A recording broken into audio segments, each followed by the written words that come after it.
फक्त 10 मिनिटात बनणारा गव्हाच्या पिठापासून स्वादिष्ट असा नाश्ता।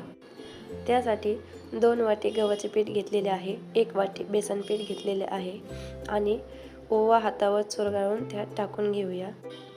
थोडीशी हळद टाकून घेऊ। मिक्सरच्या भांड्यामध्ये लसूण, हिरवी मिरची आणि कोथिंबीर बारीक करून घेऊया।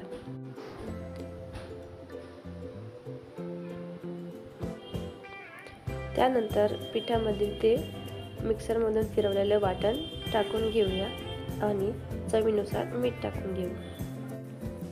मीठ टाकून झाल्याच्या नंतर थोडं थोडं पाणी मिक्स करून याला पातळ असं बॅटर बनवून घेऊ। बॅटर आपल्याला खूप घट्ट करायचं नाही, पातळच ठेवायचं आहे। आणि हे झाल्याच्या नंतर गॅसवर तवा तापायला ठेवलेला आहे। तवा तापल्याच्या नंतर आपण त्याला थोडंसं तेल लावून घेऊ। तेल लावून झाल्याच्या नंतर पीठ थोडं थोडं करून यावर पसरवून घेऊ। अशा प्रकारे तुम्ही पीठ पसरवून घ्या। याला थोडंसं दोन्ही साईडनी भाजायचं आहे आपल्याला।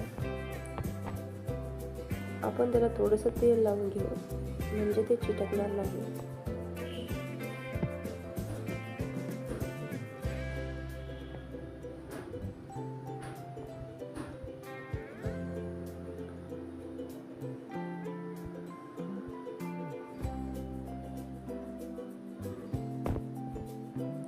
गॅस मिडियमच ठेवायचा आहे जेणेकरून ते क्रिस्पी होईल।